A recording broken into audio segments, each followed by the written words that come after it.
La passion est mon moteur. L'asphalte est ma source d'inspiration. Mon savoir-faire, je le partage tous les jours avec des centaines d'autres passionnés. Car je suis technicien chez Daffy. Équipement moto, accessoires et pièces détachées. Daffy, la passion pro.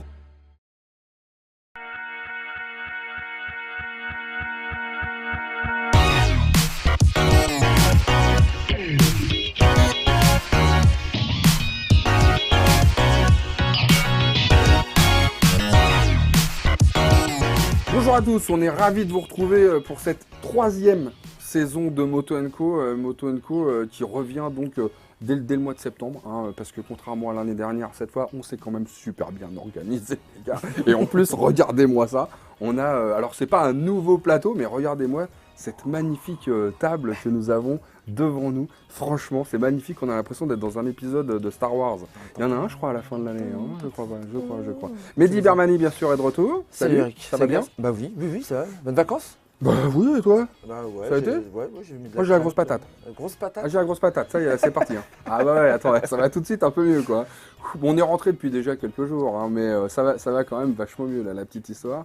Et puis Mathieu Artaz, salut, ça va? Salut, ça va et toi? Bah très bien. Vous le connaissez, directeur technique de Dog Biker, il est là très souvent pour la minute du doc.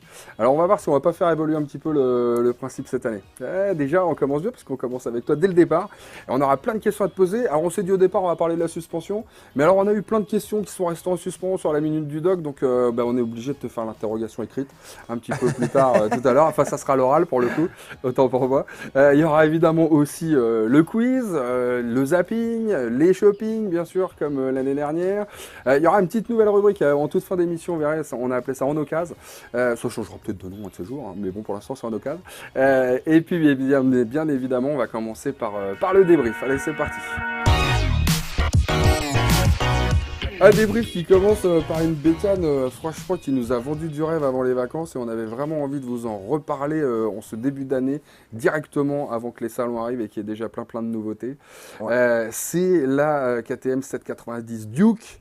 Mais pas celle que tu as essayée, celle que moi j'ai essayée, c'est-à-dire en A2. Mais ce qui est sympa, c'est que comme tu es là, on va pouvoir comparer un petit peu les choses. Ouais.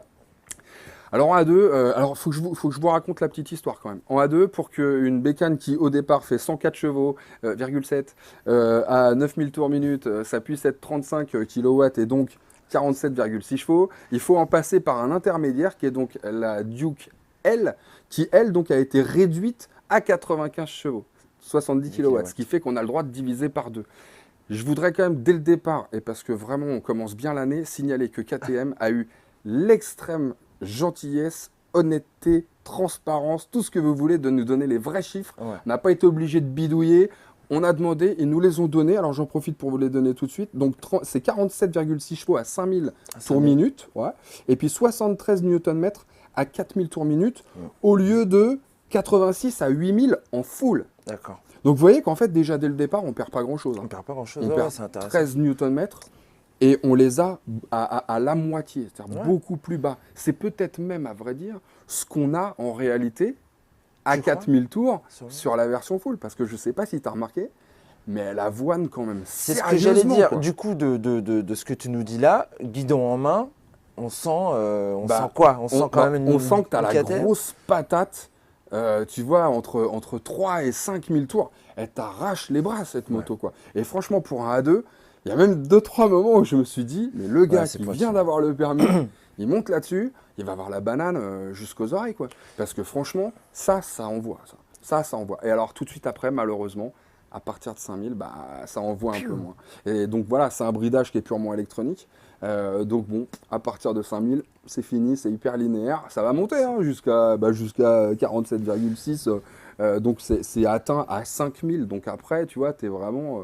tu peux pas aller plus. C'est pas mal. Donc tu continues comme ça avec tes 47 chevaux, j'imagine, ou peut-être même parfois un peu moins, tu vois, jusqu'à 9000. Ouais, donc tu as des sensations avant, mais... T'en as pas un peu trop quand même? Enfin, tu viens d'avoir le permis, c'est une bécane qui va te rassurer. Parce que ce qu'on cherche en fait quand on débute pendant ces 2 années, c'est quand même de se faire la main, quoi, pour après arriver à des trucs un petit peu plus. Là, tu te fais pas peur, quoi. Toi, t'en vois des A2 qui débarquent avec des motos de dingue ou quoi? Oh bah là, en tout cas, celui qui choisit de prendre une KTM comme ça, c'est pour se faire plaisir, c'est parce qu'il veut de la sensation. Sinon, il serait allé chercher plutôt chez Honda. Ouais, des trucs plus lisses, quoi. Bah oui. Et d'ailleurs, c'est marrant parce que quand tu regardes un petit peu les occasions, par exemple, tu vas regarder de l'occasion, pour rester chez KTM, de la 690 SMCR, ou tu vas chez Husqvarna, tu prends de la 701, tu vois, de la super moto. Tu en as énormément qui sont vendus en A2 en occasion. Donc ça veut dire qu'en fait, il y a plein de gens qui s'achètent ce genre de moto, qui est un peu péchu, un peu supermote et tout, alors qu'ils sont que A2. Donc en fait, non, je pense que là-dessus, ils tapent super juste en fait chez KTM parce qu'ils offrent une moto qui est hyper volontaire, qui arrache les bras, qui est bourrée de tout ce qu'on peut espérer sur une moto moderne d'aujourd'hui. Je vais vous citer juste.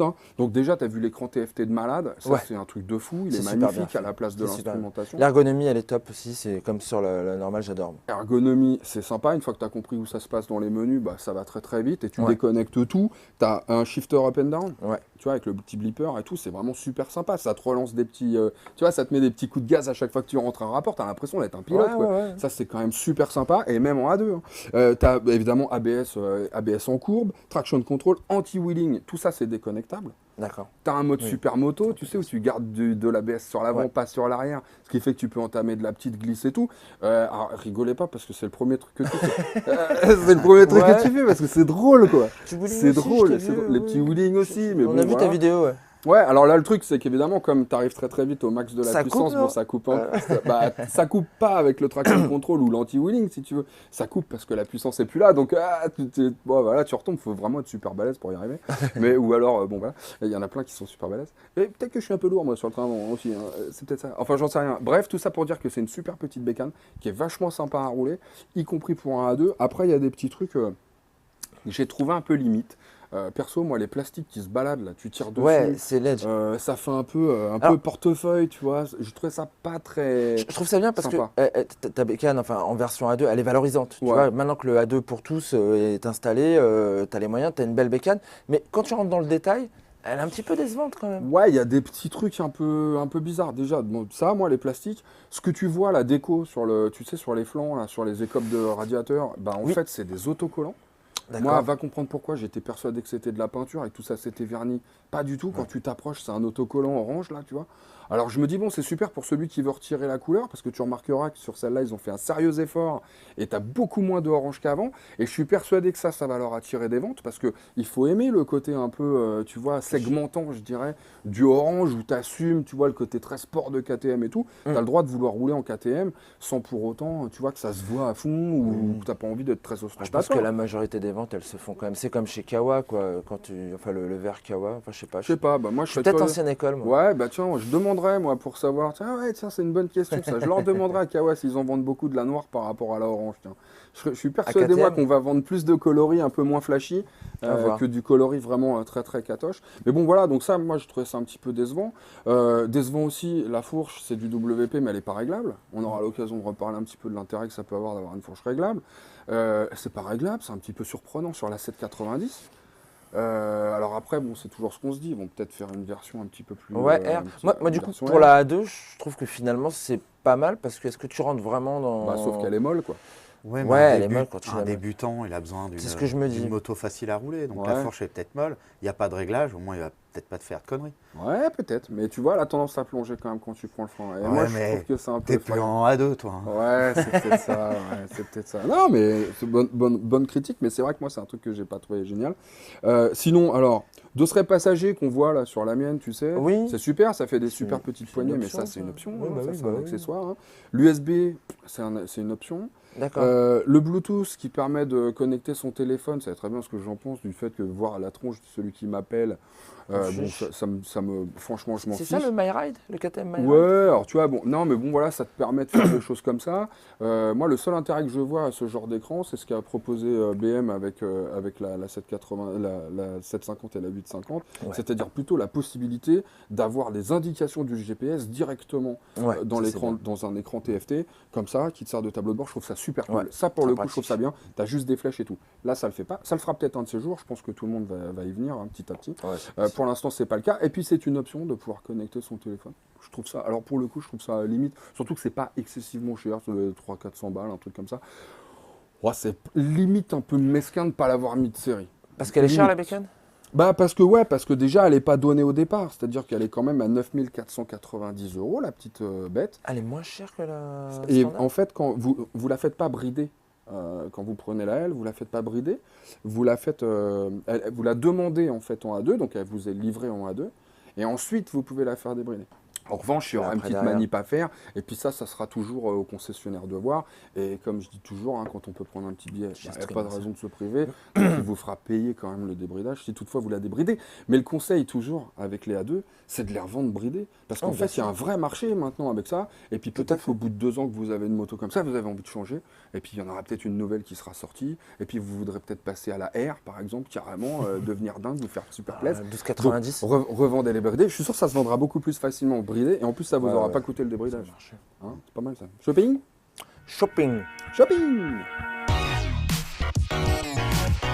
Un shopping qui débute comme chaque semaine, ou presque, et il n'y a pas de raison que ça change parce que c'est la 3e saison, par Mehdi. Alors Mehdi, qu'as-tu à nous proposer cette semaine de pas cher et de bien?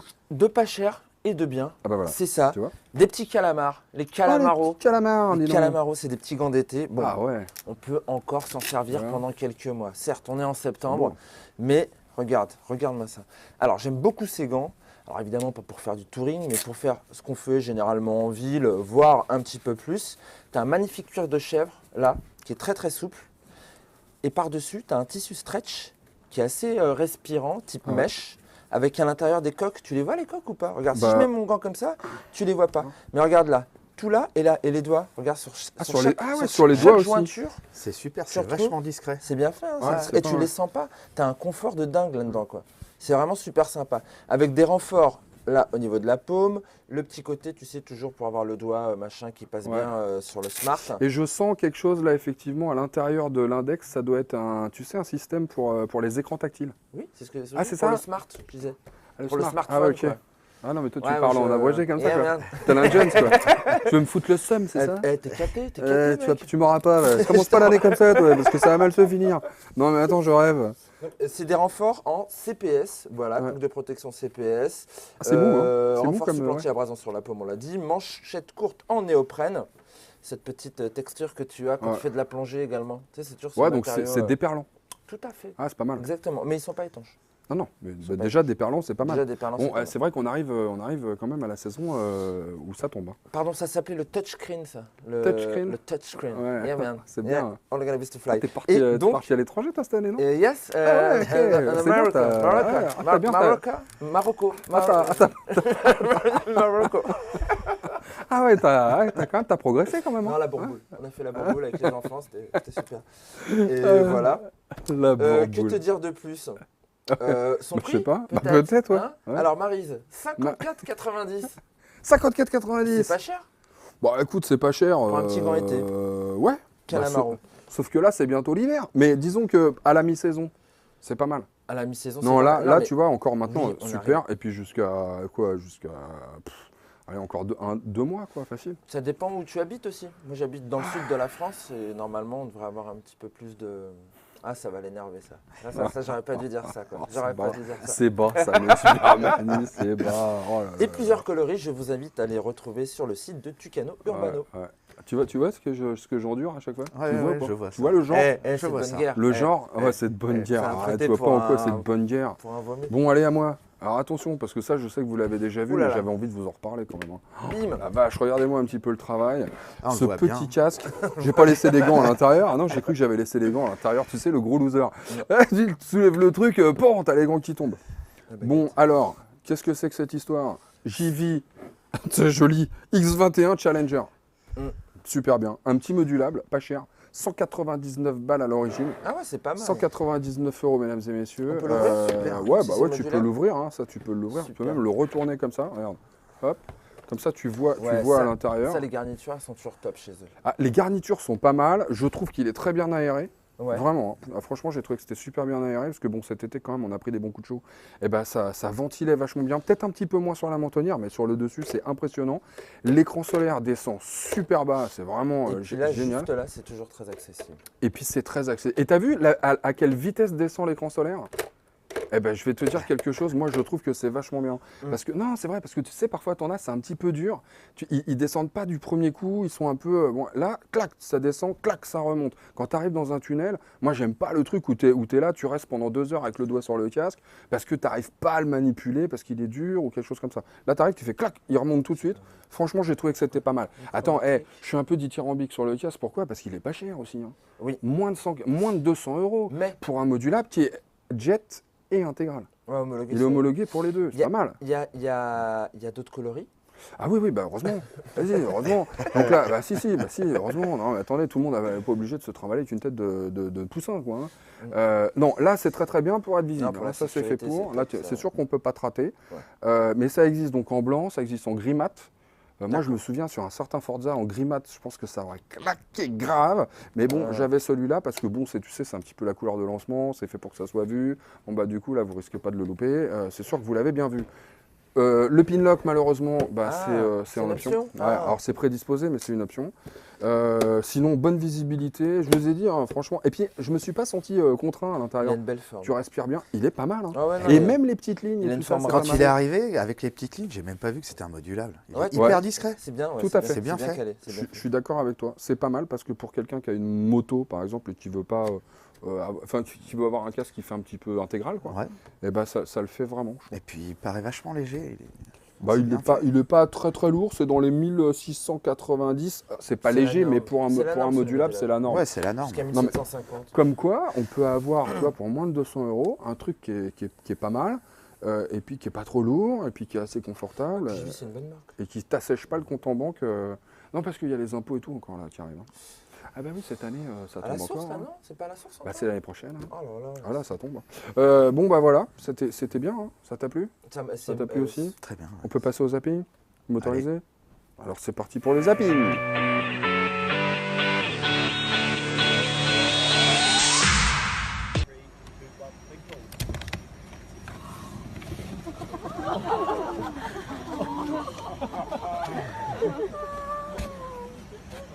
Oh my god.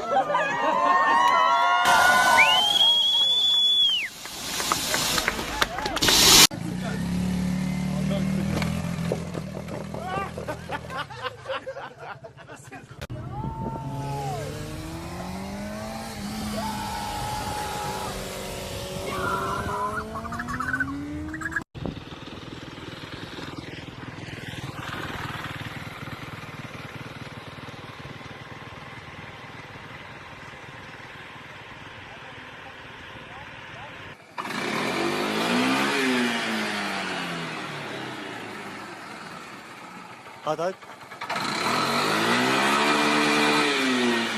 Hadi.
Un zapping comme chaque semaine qui vous est présenté et préparé avant, hein, évidemment, par Amandine Culembourg. Vous le retrouvez en priorité, en primeur, sur notre Facebook Motor Live. Je vous encourage au passage, si vous nous découvrez, à vous y abonner, ainsi qu'à celui de Motoservice, parce que on en a un autre, hein, celui de Motoservice.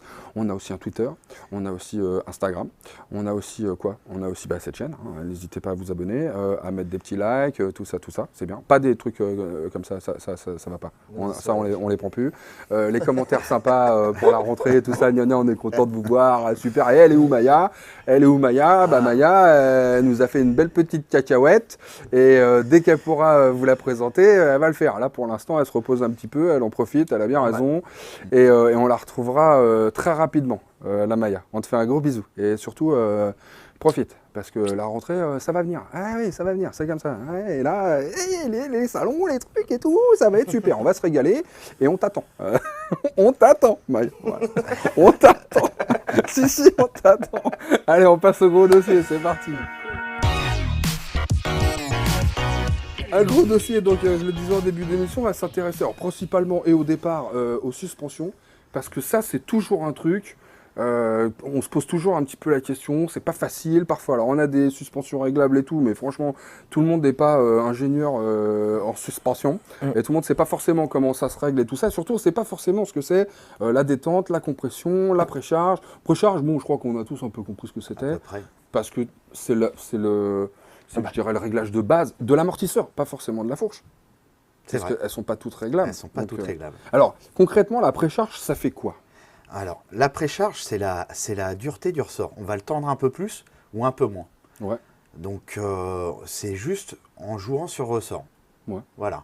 Alors, ce qui peut arriver aussi, c'est que ça modifie un peu l'assiette de la moto. Ouais. Parce que quand on s'assoit sur la moto, si la précharge n'est pas très dure, la moto va s'enfoncer. Si on la durcit, elle va moins s'enfoncer. Du coup, l'assiette change un petit peu. Et quand ça s'enfonce, tu allèges un petit peu l'avant, du coup. Mais bon, c'est pareil, ça se joue avec l'avant. Quand tu touches à l'arrière, il faut toucher l'avant. Mais alors quand tu peux pas? Alors quand tu peux pas, si c'est... Il faut trouver le bon réglage. Le bon réglage. Normalement, le réglage origine, c'est celui qui va le mieux. Après, si tu pars avec un gros sac à dos ou en duo, tu remets un petit peu plus derrière. Mais tant que tu roules normalement... Ou si tu n'as pas la morphologie de base. Il suffit que tu sois un petit peu plus lourd, un petit peu plus lourd. Non mais vas-y, exprime-toi, on est dans ce cas, on est dans le même cas, les gars, on est dans le même bateau. Non mais c'est vrai, ou si tu roules à deux. Non mais si tu roules à deux, tu remets quelques petits crans. Tu mets 2 crans de plus, mais en général sur un amortisseur, il peut y avoir jusqu'à 10 crans. Ça va être réglé à peu près au milieu. Voilà, c'est 2 voire 3 au-dessus, 2 en dessous, mais pas plus. Ça sert à rien d'aller aussi loin. Ouais, franchement, je pense à la ça base, sert à rien. est-ce que tu sais le poids d'un pilote, tu vois, usine entre guillemets, enfin, quand il se base sur quel type de mec entre 70 et 80 kilos. Ah ouais, c'est pas. Donc si tu fais le quintal, il faut quand même y aller quoi. C'est comme si tu trimballais Mehdi quoi. Après, 30 kilos quoi. Il y a des grandes marques d'amortisseurs qui, quand ils fabriquent un amortisseur, la plage d'utilisation, c'est 70 kg ou 80 kg le poids de base. Ouais. Mais ils savent très bien qu'il y a de l'équipement, que tu vas être en duo. Donc c'est quand même plus large. Ils vont tarer sur au moins 20 kg supplémentaires ou en dessous. C'est assez large. On n'est pas en compétition. On est sur des motos qui roulent tous les jours, sur route. Donc c'est assez large. On va toucher un tout petit peu l'amortisseur si effectivement on pèse 100 kg et qu'on prend encore sa femme derrière. Ça fait quand même du poids. Là, on met 3 crans et ça suffit. Il ne faut pas aller chercher à mettre tout de suite les 10 crans. Ouais. Quand tu prends la moto d'origine, quand elle sort d'usine, qu'on te la livre, elle est réglée donc à un niveau qui est moyen pour un poids. Donc on a dit qu'il était moyen. C'est un petit peu comment tu peux savoir si toi tu pèses plus lourd? Tu vois, je sais pas comment. Mais déjà, il faut rouler avec la moto et il faut voir si on a des mauvaises sensations avec. Si effectivement on a des mauvaises sensations, faut aller chercher ce qui se passe. Les pneus sont usés, il y a des roulements qui sont abîmés, de direction, de roues, de bras oscillants. Avant d'arriver à se dire les amortisseurs, il y a un problème. Si la moto elle est neuve, on la prend, elle commence à guidonner, ok, soit il y a un défaut quelque part sur un roulement, elle est neuve, normalement ça n'arrive pas, mais c'est peut-être l'amortisseur qui est mal réglé parce que j'ai pas la morphologie à rouler sur une KTM. Si tu guidonnes en général, c'est parce qu'il est trop léger. Oui, plus de poids sur l'arrière. T'as plus de poids sur l'arrière, ça allège, c'est un peu bizarre. Quoi. C'est ça, en général, quand tu guidonnes, c'est à l'accélération, tu délestes l'avant, donc faut normalement plutôt modifier l'assiette. Donc ouais, tu vas durcir derrière. Tu durcis, tu remets 2 crans et puis voilà quoi. Ouais, faut essayer quoi. Bon après le guidonnage, c'est quand même assez, c'est un gros truc le guidonnage. Ouais, quand tu commences à guidonner avec une moto, c'est qu'il y a plus que ça comme problème. Un guidonnage, c'est dur à régler et tout. Mais après, on peut avoir le chimie. Alors le chimie, c'est comme un guidonnage, mais c'est quand tu décélères. Je suis sûr que tu l'as déjà eu, ça. C'est tu décélères, tu lâches peut-être une main, et puis là, tu vois que ton guidon, il tremble un peu. Quoi. Il commence à guidonner, mais vu qu'on décélère, ça s'arrête facilement. Voilà, ça se gère assez facilement. Le chimie, c'est ça. Et voilà, c'est en décélérant, on sent que ça bouge. Donc ça peut être les pneus, ça peut être un roulement de direction, ça peut être l'amortisseur, la fourche mal réglée, l'amortisseur derrière mal réglé. Donc voilà, la suspension, c'est d'abord un problème. Avant de vouloir y toucher, c'est qu'il y a un problème. Ouais, Est-ce que ça peut être, pardon. Vas-y. Est-ce que ça peut être aussi, parce que moi je vois je roule pas mal de sportifs, tu as les 2 réglages sur les 2 tubes, que tu en as un qui soit mal accordé, ça pourrait être quelque chose comme ça, que tu n'aies pas les bons trucs à gauche et à droite, enfin que ce soit pas... Oui, mais oui, si quelqu'un y a touché et des règles, oui, ça peut t'amener à avoir un problème de louvoiement, de chimie, ou voilà. Dans tous les cas, ça c'est le genre de problème, quand on s'y connaît pas, quand on débute, ça c'est le truc, tu n'essayes pas de le régler toi-même, quoi. Tu vas, tu vas voir un concessionnaire, tu vas voir un mec comme toi, et tu dis j'ai un problème avec ma bécane, quand je décélère, elle se met à guidonner un petit peu, puis après ça va mieux. C'est quoi le problème, quoi? Alors le problème, voilà, comme je te disais, en général c'est une usure de quelque chose. D'origine, normalement la moto elle est bien faite, donc elle n'a pas à guidonner. Donc souvent, moi j'ai eu des expériences en mettant des pneus neufs. En mettant des pneus neufs, tiens, la moto, elle s'est mise à louvoyer ou de la chimie et tout. Pourtant, on a équilibré les roues. Les pneus sont en bon état. Des roues mal équilibrées, t'as paumé un plomb. Alors ça guidonne. Là, tu te balades. Tu te balades. Il y a des vitesses d'ailleurs. Oui, t'as vu, c'est marrant, t'arrives à une certaine vitesse. C'est rigolo ça. C'est là où ça commence à guidonner. T'accélères, il faut accélérer fort pour arriver à 130 et puis t'es plus emmerdé. Voilà, t'es plus embêté. Il faut rouler à 130, pas besoin d'équilibrage. Donc sur l'autoroute. Tous sur l'autoroute. Tous sur l'autoroute. Bah si, tous sur l'autoroute. Alors, c'est 80. Vas-y, tu voulais rajouter un truc, vas-y toi. Non. Détente. Alors concrètement, parce que ça c'est pareil, quand tu arrives à un certain niveau de qualité sur les bécanes, tu peux avoir un réglage de détente. Alors, et de compression. Mais pas toujours les deux. J'ai remarqué que c'était pas forcément lié. Tu peux trouver des trucs où tu n'as que la détente, tu n'as pas la compression. Alors du coup, c'est une petite vis là, que j'ai vue très souvent moi à la base des amortos. Alors, cette petite détente-là, ça, c'est quoi la détente? Pour ceux qui ne connaissent pas. La détente, en fait, tu calibres un canal où va passer de l'huile. Et en fait, ça va modifier la vitesse de remontée de l'amortisseur. Une fois qu'il est comprimé, il va avoir une certaine vitesse de remontée pour se détendre. Et avec cette vis-là, tu vas modifier. Donc, plus tu la desserres, plus elle va remonter vite. Plus tu la serres, plus elle va remonter doucement. J'aurais tendance à dire que plus ça se détend vite, plus ça colle à la route, plus on a du grip. C'est vrai ou c'est pas complètement vrai? C'est pas complètement vrai. Ça dépend comment est taré ton ressort et aussi la compression. Qu'est-ce que ça va changer, toi, dans ta façon de percevoir la moto? Comment on peut expliquer ce que tu ressens par rapport à la détente? C'est compliqué, ça. C'est compliqué de l'expliquer. De toute façon, la détente, ce qui va se passer, si elle est trop serrée, tu vas ressentir tu vas sauter. Tu vas sauter. Après, si elle est trop desserrée, la moto, elle va rebondir. Voilà. Comme un amortisseur HS, en fait. Voilà. La moto, en fait, comme s'il n'y avait que le ressort. Donc, si tu n'avais qu'un ressort, tu ferais des...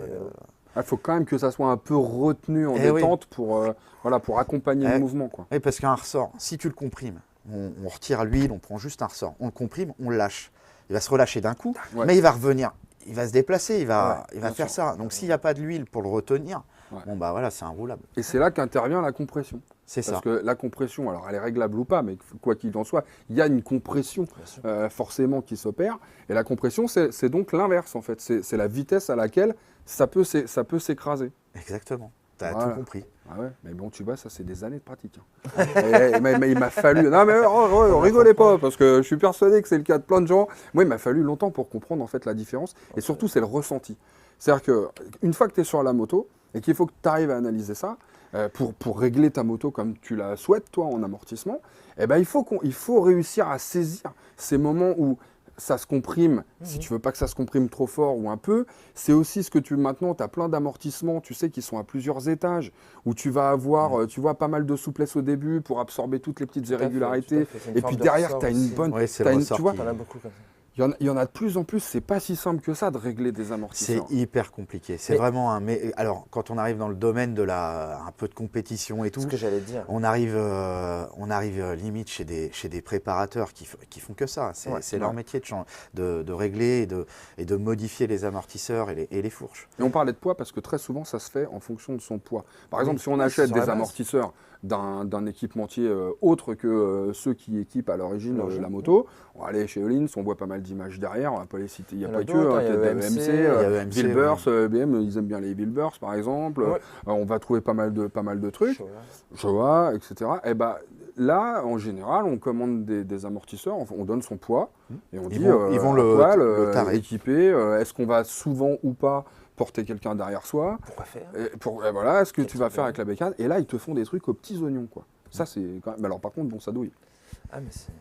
Mais moi, j'allais dire, même, tu parlais de la compétition de tout à l'heure, et même des très bons pilotes, il faut qu'un pilote ait un ressenti absolument parfait pour justement travailler vachement bien avec ses ingénieurs, pardon, j'ai du mal à le dire.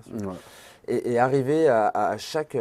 voilà, un réglage, tu sais, sur une séance d'essai, c'est beaucoup de ça, de retour, de feedback par rapport... oui. Mais c'est compliqué pour un pilote, quand je dis pilote, pour un conducteur de moto, même en tant que réparateur, d'expliquer, de raconter aux mécaniciens, d'expliquer sa sensation, en tout cas la mauvaise sensation sur la moto. Et c'est vachement dur. Et puis nous, en tant que réceptionnaire et tout, c'est vachement dur de les comprendre et de trouver le souci. Parce que c'est pareil, voilà, moi je vais essayer la moto. Bon, bah, toi, ça te je pèse plus lourd que toi. La moto, moi, elle ne me gêne pas. Donc ouais, c'est assez compliqué ce dialogue entre les pilotes et les mécaniciens. Et puis entre les clients et puis les réparateurs, les concessionnaires. L'amortisseur, ça a toujours été balèze. Et puis comme tu dis, ça dépend aussi un peu de ta façon de te comporter, ce que tu aimes avec une moto. Il y a des gens qui aiment bien quand il y a un peu plus de souplesse, d'autres qui aiment bien quand c'est plus raide. Ça dépend de ta façon de conduire. Ça dépend de ton expérience, de ton niveau, entre guillemets, j'aime pas ce terme-là, mais de ton expérience, tu vois. Parce que quand tu as beaucoup roulé, bah, tu as acquis quand même un peu des petits automatismes, des petits réflexes. C'est pas forcément les bons d'ailleurs.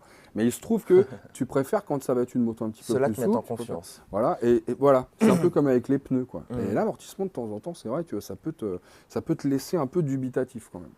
Ouais, j'avais une question à poser sur les différences entre oléopneumatique, gaz. Enfin, c'est pourquoi il y a toutes ces différences sur le marché c'est les technologies qui changent. Après, l'amortisseur, à la base, c'est de l'huile, le ressort, quoi. C'est un circuit hydraulique avec un ressort. Après, ils ont rajouté du gaz.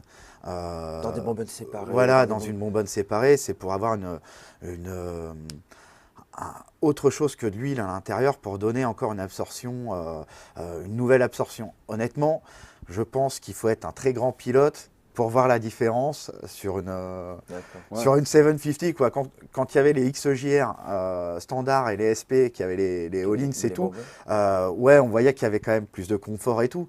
Mais après, de dire que l'autre était carrément mieux et tout, non, c'est quand tu es pilote que tu vois ça. Là après... Et c'est pareil, plus on cherche dans l'amortisseur compliqué comme ça, plus c'est difficile de les faire réparer et de les régler. Alors que les amortisseurs assez simples, ils sont, comme je disais tout à l'heure, ils sont pré-réglés vachement larges. Et ça va plutôt bien. D'ailleurs, tu vois, c'est marrant parce qu'il n'y a pas si longtemps que ça, on avait invité ici... quelqu'un qui est concessionnaire chez Yamaha, pour ne pas citer la marque, et qui nous disait très souvent, quand ils vendent une moto qui est équipée avec de l'Öhlins, tu vois, entre une T09 par exemple et une SP, tout de suite, le premier truc c'est je voudrais faire les réglages de la fourche, comment je fais, hein. Et très souvent il dit pop, touchez à rien, c'est réglé comme ça doit l'être, et je vous conseille de ne pas toucher, parce que quand vous allez commencer à bidouiller, pour retrouver les réglages d'origine qui sont censés être les bons, ça va pas être simple, quoi. Et souvent, alors elles sont plus efficaces parce que justement les systèmes de compression et de détente sont un petit peu plus efficaces, mais En gros, il disait régler la précharge, mais touchez pas au reste, franchement, parce qu'après, les réglages sont extrêmement compliqués à faire et vous risquez de désaccorder de façon problématique l'avant et l'arrière. Alors, moi, j'ai juste un petit conseil si on veut quand même régler sa moto, c'est en fait, c'est bien noter ce qu'il y a. Alors, souvent, c'est des petits crans. Voilà, on prend le tournevis et ça fait des petits clics. Ah ouais. Voilà, on va aller comme ça la moto, on va prendre le tournevis et puis on va le serrer à fond, on va compter en serrant, donc dans le sens des aiguilles d'une montre, le nombre de clics. Voilà, on le note bien, on l'écrit, hein. C'est pas ouais je le retiens, hein. On note bien. Il y en avait 13, voilà, c'est 13 ou 12, ou 11, je sais plus. Non, voilà, on le note bien, on revient, on redessert complet et là on recompte le nombre total de clics. Et là, on se dit, bon, voilà, j'étais à 13, tiens, je vais m'amuser. J'ai vu qu'il y en avait 32, je vais m'amuser de mettre à 16, tiens. Mais il faut surtout bien noter ce qu'il y avait au départ. Pour pouvoir remettre à l'origine. On a dit qu'on ne parlerait pas des suspensions électroniques, mais je voulais juste donner l'exemple d'une bécane avec ce type de réglage qui m'a pas mal amusé, c'est la MT10 SP, parce qu'à un moment donné, tu arrives sur une plateforme où tu as justement les 16 clics de compression, de détente, et tu t'amuses à descendre au fur et à mesure. Et puis si tu n'y arrives pas, tu refais le truc par défaut, tu reviens à zéro. Ça, je trouvais ça. Mais ça, c'est l'avenir. Oui, il y a à peu près. C'est pas pour leur faire de la pub. Non, mais c'est bien fait. C'est juste que j'ai trouvé ça assez sympa pour le coup de ne pas prendre le tournevis et plutôt de mettre des petits coups de bouton pour justement voir et ressentir. Ouais. Pour le reste, une suspension elle est gérée électroniquement, c'est le même principe que les autres suspensions. C'est-à-dire qu'il y a toujours un problème, toujours des réglages de détente, bien sûr, de compression et de précharge. Et après, c'est la machine, c'est un ordinateur qui mais gère ça tout seul. On n'a pas à tourner tout seul. Mais le truc, c'est que normalement, c'est des capteurs qui sont censés dire à la moto, à l'ordinateur qu'il y a dedans, parce que là, c'est vraiment un ordinateur dedans, ce qui ne va pas. Voilà. Donc et régler le problème tout seul. Et régler le problème tout seul. Bonne chance. Je pense qu'on n'est pas encore habitué. C'est ça qui doit être un peu dur. Mais les cannes de geek. Oui, et puis non, mais là encore une fois, je pense que quand on est extrêmement performant en moto, c'est typiquement le genre de truc, justement, ce ressenti qu'on a déjà au départ, la moto, elle aura à peu près le même, quoi.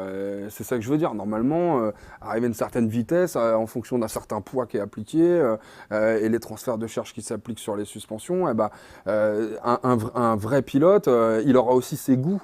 Donc il voudra peut-être un peu plus de transfert sur ce moment-là, un peu moins à ce moment-là.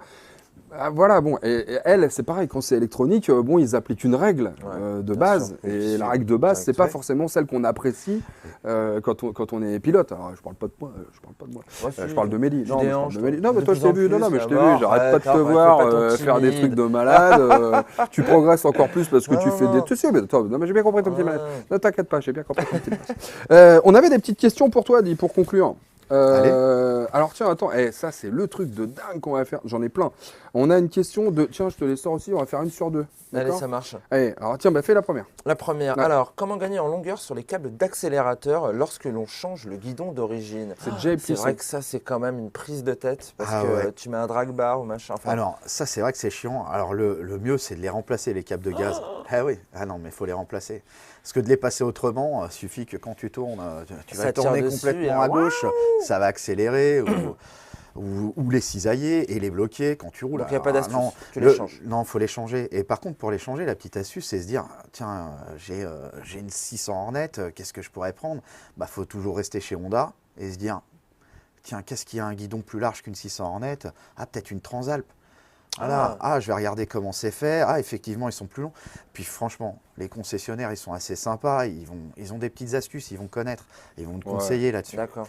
Ouais. Tu dis ça parce qu'après, du coup, le câblage va automatiquement avec le type de guidon. Et voilà. Non, mais voilà, le guidon est plus large, donc il faut un câble plus long. Ouais.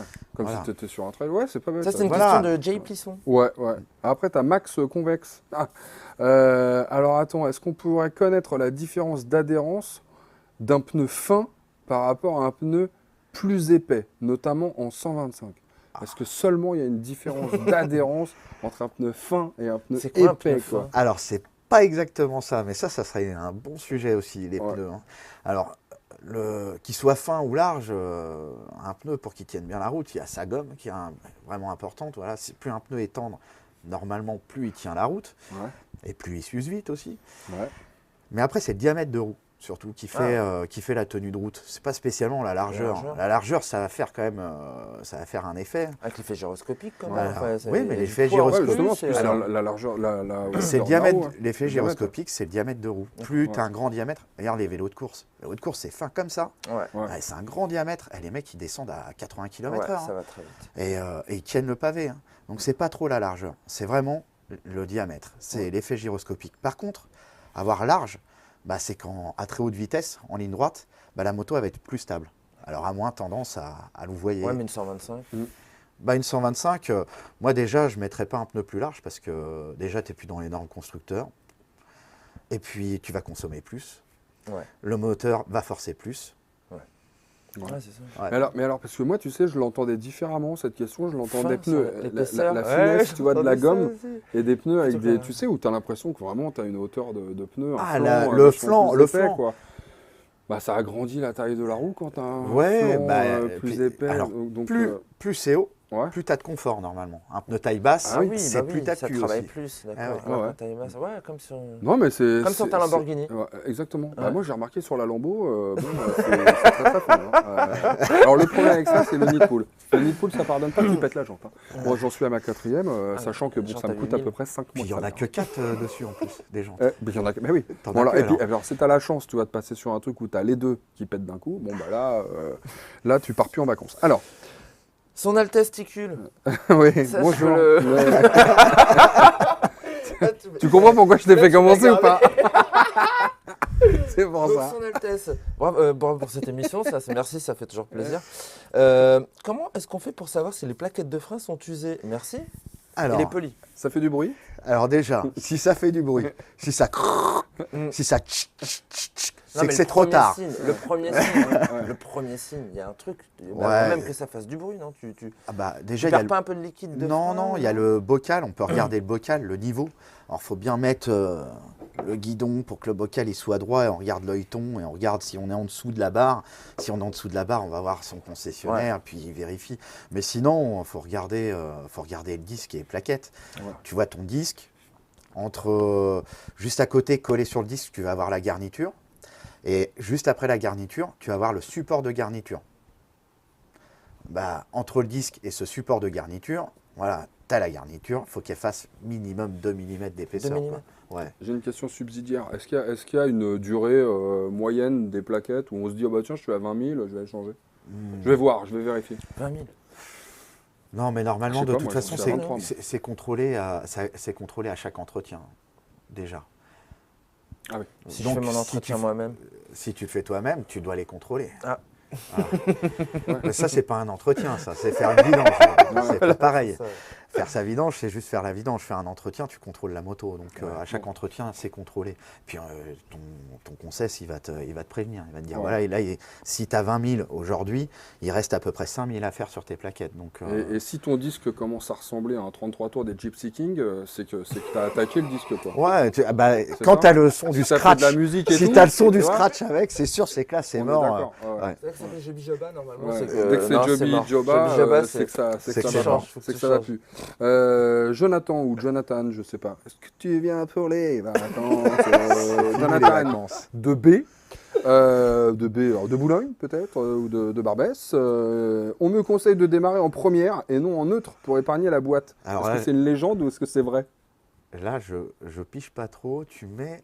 Tu sais, genre, tu passes la première moteur et tu démarres. Tu passes d'abord. Mais alors, en gros, si tu as passé la première, de toute façon, tu es obligé de garder débrayé. Ouais. Donc, alors, en gros, la question, c'est est-ce que c'est mieux de démarrer débrayé ou pas, quoi? Non, le mieux, c'est de rester au point mort. Parce que, en plus, quand tu. Point mort et sans toucher au levier. Sans toucher au levier. Pourquoi, sinon? Pourquoi faire? Pourquoi on le ferait? Mais pourquoi on lui a dit ça? Je sais pas. Mais qui t'a dit ça, Jonathan? Qui t'a dit ça? Nous, Envoie des noms. Envoie des noms. On l'appelle. Pourquoi? Pourquoi Mais pourquoi alors attends, tu vas te marrer. mais- Moi aussi, on me l'a dit des fois. Mais On m'a dit non, attends, c'est mieux. Mais c'est mieux. de débrayer quand tu démarres. Ouais, alors je pense que ça, c'est des gens qui sont habitués au scooter plutôt, tu vois, et qui du coup doivent freiner pour pouvoir démarrer, tu vois, et qui se sont dit, oh, sur les motos, ça doit être bien aussi. Non, mais rigolez Non, mais pas. t'as des bécanes aussi, tu dois débrayer. C'est vrai que j'ai- mais pour mettre d'origine, le- oui. Oui. Ouais, chez sur la Suze, mienne, ça c'est faisait ça. ça. Ouais, mais c'était pas pour débrayer, je pense que c'était pour activer Non, pour un avoir un contact. contacteur. Moi, j'avais entendu démarrer en seconde, par contre, que c'était mieux aussi, démarrer en seconde. Démarrer Que en dans- première Ouais. Pourquoi Non, faire mais démarrer. Avec Partir un avec ta Diavel, moto. ouais. Partir cool, quoi. Mais avec des motos qui ont du couple, ouais. On m'a déjà de conseillé partir en ça. seconde, Je ne sais guère, on me l'a conseillé. Bah pour partir moins fort, pour éviter. Bah, ça c'était vrai quand t'avais pas des traction control, des machins peut-être. Sur des vieilles meules. Ouais, bah moi ça m'arrive de partir en Pour 3, en moins 4, forcer, c'est parce que c'est par flemme. Ça préserve vraiment. J'oublie en fait de rétrograder. Ouais, quoi. prends un scoot. Ouais, c'est ça. Ah, mais c'est ça, ou une boîte auto sur une bécane. Alors, moi je trouve ça très très bien. Vas-y, hein, Maxime. Maxime. Maxime. Donc ça, il n'y a pas de... Facile. Salut. Comment fait-on pour savoir si le rayonnage de ces roues est bon, si un ou plusieurs rayons est ou sont défaillants, et peut-on les remplacer soi-même, ces rayons? Alors, Ça, c'est de la bonne question. c'est de la bonne question. Donc, le rayonnage, déjà, c'est assez balèze le rayonnage. C'est un peu comme la suspension. À rayonner une roue, Truc de pro. c'est un peu balèze.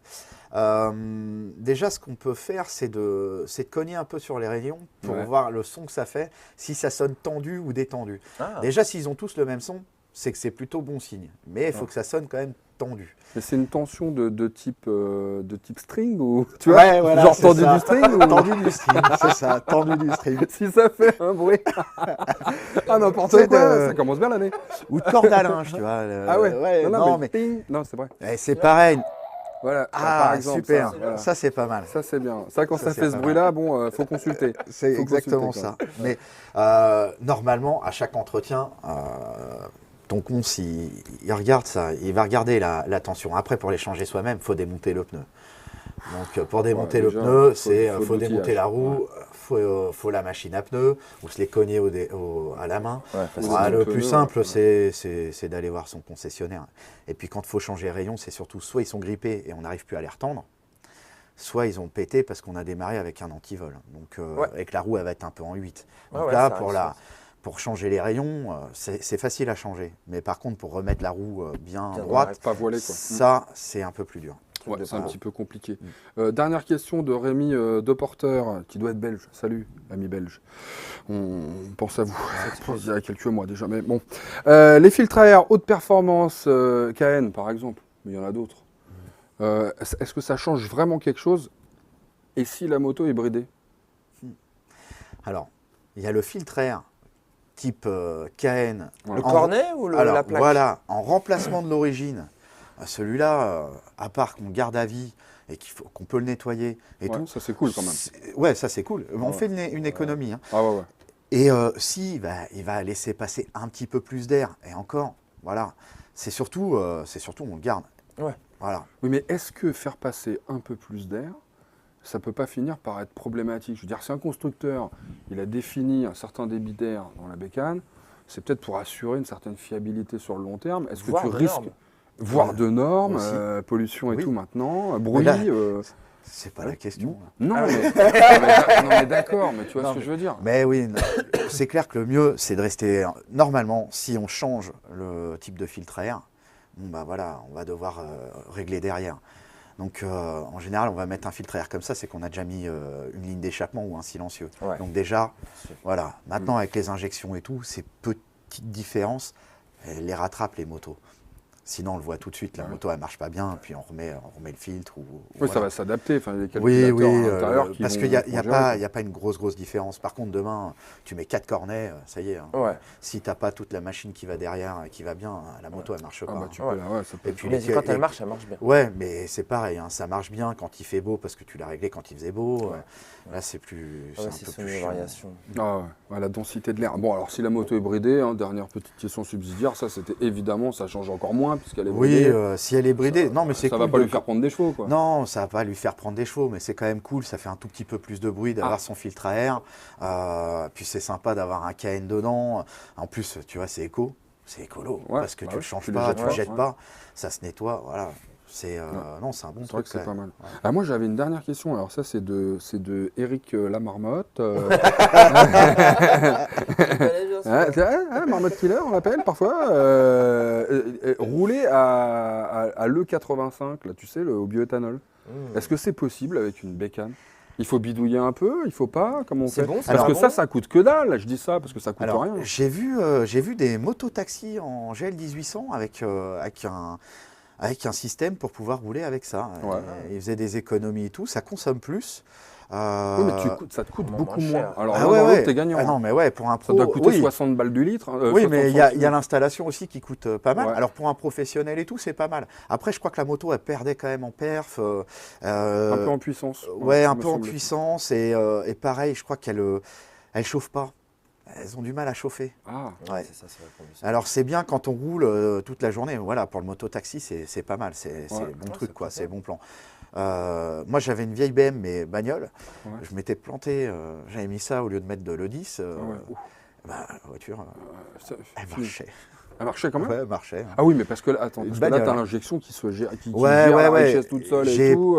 J'ai peut-être eu un voyant qui s'est allé, mais la voiture a marché. Hein, quand même. Alors, attention là quand même, tu pousses le bouchon un peu loin, Maurice. Mathieu. Ah, Mathieu.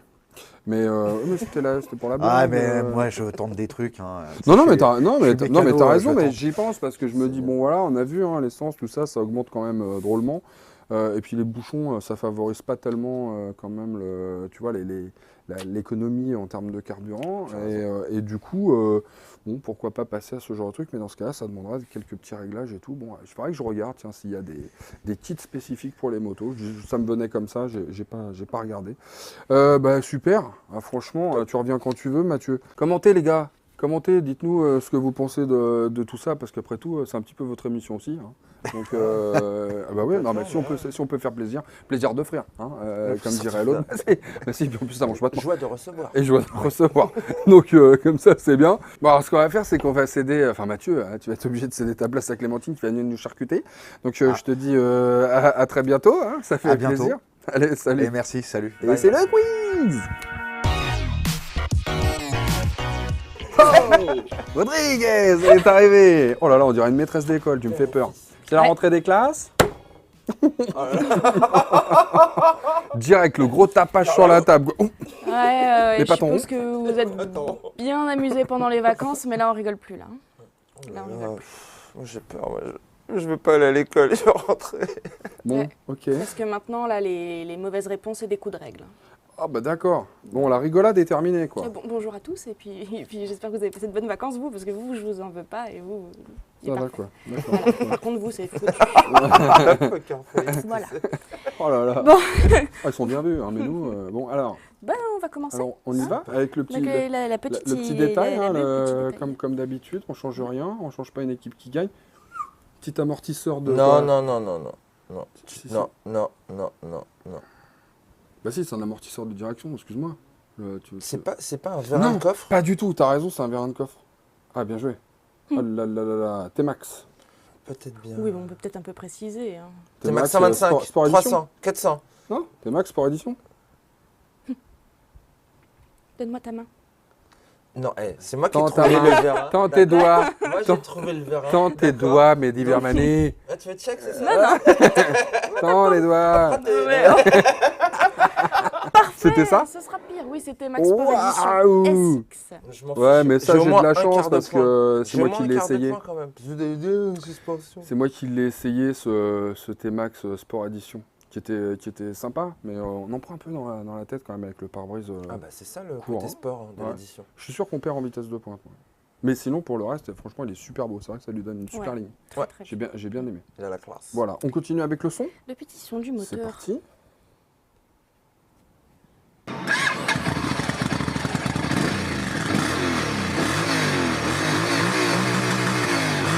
Ça, c'est Mehdi, ça. Ça, pour aller chercher le rupteur, il y a quoi?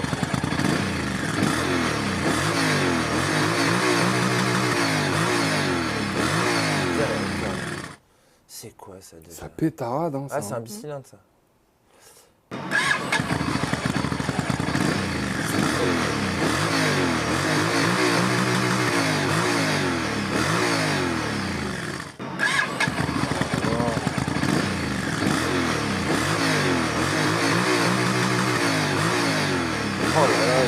vacances, c'était dur. Ah, c'était dur là. Vous voulez un indice? Parce que je suis sévère. Mais c'est une grosse moto? Non, justement, mon indice, c'est si je connaissais pas la réponse, j'y croirais toujours pas. C'est une FB mondiale. Non. C'est pas non plus un T-Max. Parce que c'est pas un Yamaha non plus. Mais c'est un scooter, ça?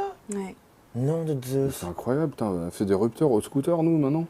Un scooter tellement spécial qu'on en dirait presque une moto. Ah, mais XADV, mais on est naze. Ah, le XADV. Oh là là, XADV mais A2. Oui, mais à chaque fois, je me fais avoir. A2, mais oui. Oh. A2 en plus. Hein. Ouais. A2. Enfin, mais là, attends, c'est fou, mais regarde, écoute ça. Ça sonne bien. Hein. Ah ouais. On fait voir. Je me rappelle qu'il avait le pot d'origine, quoi. T'as fait voler des trucs là, je sais pas, t'as arraché des morceaux ou quoi? Non, attends, alors là, c'est des oiseaux. Des oiseaux qui volent, Ah regarde. bon, on dirait pratiquement. Il y a un truc qui vole à un moment là. Oh, wow. Non, c'est des pigeons. Ah, le port de des Marseille. pigeons. Ah ouais, d'accord. Bon, bah voilà. Bon. Oh, mais il est toujours aussi surprenant ce non. scoot. Hein. Bon, bah là, on s'est complètement fait avoir. Ouais, là, franchement, c'est. Nul. C'est Non, pas nul. difficile, hein, c'est sûr, mais. Allez, vacances. Arrêtez de taper sur la table, maîtresse, arrêtez. Ça me fait peur. Mais j'ai quand même trouvé au final. Hein. Ouais, enfin presque bon, facilement. excuse-moi, tu l'as essayé, oh. Toi aussi. Allô, quoi. Ah ouais, c'est vrai. Bon, allez, la question qui fâche. Ouais. La petite question. Alors, comme on est à la rentrée et qu'il faut préparer quand même toute l'année à bien rouler et à avoir les bons réflexes sur la route, on va parler un peu secourisme. D'accord. Voilà. Donc, on va se mettre en situation. Vous êtes en train de rouler tranquillou. D'accord. Où vous voulez. Peu importe. Ouais. Et puis, se passe devant vous un accident de la route. Et comme vous êtes des gentils motards, vous vous arrêtez pour porter secours. Ouais. Je vous PNL, demande direct. les... Pardon. PNL, direct. PNL. Je vous demande... PLS, pardon. Programmation neurolinguistique. Ayez confiance. Tout va bien. Il n'y a pas de souci. Non, votre bras, il est là-bas. Il n'y a pas de problème. On va vous le ramener. Ne vous inquiétez pas. Vous vous sentez bien. Vous êtes léger. Mais non. PLS. Position latérale de sécurité. T'as gagné un point d'avance, toi. Ouais, c'est un point pour la semaine prochaine, ça déjà. -1. Allez, pim. Donc vous vous arrêtez pour porter secours et donc je vous demande quels sont les 3 principaux c'est facile. gestes, mais dans l'ordre, à adopter pour porter secours. Je t'en prie. Vas-y, respect. C'est le PAS. PAS. Protéger, alerter, secourir. Tu protèges la personne, t'appelles les flics. Et après, tu essayes de faire quelque chose en attendant. Enfin, les flics ou les pompiers. C'est un truc de Saint-Bernard, ça? Quand on a des avalanches? En tout cas, il a le mérite de dire que c'est le PAS qui est quand même bien plus sécurisant que le PNL. Ah, tu vois? Alors là, je t'ai fusillé. Ouais, bah... non, mais j'avoue. Non, mais je suis au niveau de l'assistance, Et puis moi, je panique, de toute façon. Je vois du... Non, justement, l'idée, c'est de pas paniquer. Ouais, la goutte au nez aussi. J'ai remarqué que ça te fragilise, ça, la goutte au nez. Hein. Quand tu as quelqu'un qui a la goutte au nez, j'ai remarqué que t'étais tout... Oh la vache, t'es sensible comme garçon. Mais non, l'idée, c'est que tu arrives, tu protèges. C'est-à-dire que tu coupes le moteur de la personne. Les doigts, C'est-à-dire que les doigts. Bah si, les doigts. Ouais, la tête. Bah t'as dit que tu lui mets des coups sur les doigts. Moi, j'aime bien quand tu lui mets des coups sur les doigts. Oh, le pourri. J'arrive à avoir Bon, je t'explique. Un peu de sérieux, messieurs, parce que... c'est vrai. Donc, tu protèges. Tu arrives sur les lieux, tu mets ton triangle, tu mets les gilets jaunes, tu fais passer tout le monde derrière la glissière. Le triangle de quoi? Ouais, ton triangle, peu importe, si tu en as un. Sinon, les gilets jaunes, tu en as dans ta moto. Ah oui. Voilà. Mais tu peux être aussi automobiliste et voir un accident. Donc, tu as ton triangle, tu mets tout le monde derrière la glissière, et puis tu coupes le moteur si c'est encore allumé, ce qui se passe, quand même, c'est mieux. Ensuite, tu alertes. Oui, alors bon, ça marche pas des masses. D'accord. Donc, c'est mieux de prendre ton téléphone, t'appelles le 112, qui est le numéro d'appel d'urgence, ou alors le 18, les pompiers, ou alors le 15, le SAMU, ou alors le 17, la police. Et puis après, tu portes les gestes de premier secours seulement si tu sais les faire. Si tu ne sais pas les faire, il faut pas. Tu parles. Dans ce cas-là, tu parles, tu rassures pour garder la personne consciente, tu la couvres pour qu'elle ait chaud. Et puis, c'est déjà bien. C'est déjà pas mal. Oui, pas ôter le casque. Non. Si c'est un motard et qu'il a un casque, pas ôter le casque. Voilà. Bon, écoute, voilà, là, on a appris quand même un petit peu cher et on a appris quelques trucs quand même en fin d'émission. Ouais, tu sais, bon, c'est parce que je suis un peu reposé. Et je vous l'ai dit en début d'émission, on va se faire une nouvelle petite rubrique dans cette émission qui s'appelle En Occasion. En Occasion, c'est les motos qu'on a essayées il y a à peu près un an et qui arrivent maintenant dans les pages des petites annonces de motoservice. On retrouve par exemple une 90 Racer. Vous allez aussi trouver une Triumph Street Triple S. Qu'est-ce qu'on va trouver encore? De la Honda CBR 650F et puis des KTM 390 Duke. Et tout ça, je vous rappelle qu'on les a aussi réalisés en essai et vous pouvez aller les retrouver sur notre chaîne motorlive.tv, bien sûr. Voilà, bon, bah les amis, c'est pas tout ça, mais va falloir qu'on aille manger un peu, non? Ouais. Bon, bah voilà, c'est ce qu'on va faire. Donc, alors, on y va sur les likes, on y va sur les commentaires, on y va. Voilà. On fait la bise à Maya, tiens, je pense à elle d'un petit coup, là, comme ça. Cacahuète, salut. On espère avoir des photos bientôt, quand même. Bon. Et puis, bah, sinon, bah, nous, on se retrouve quand la semaine prochaine. Entre-temps, il y aura forcément des petits essais, il y aura plein d'autres choses, donc on va pas se quitter comme ça. Mais bah, on vous embrasse. Allez, salut, à la semaine prochaine. Ciao.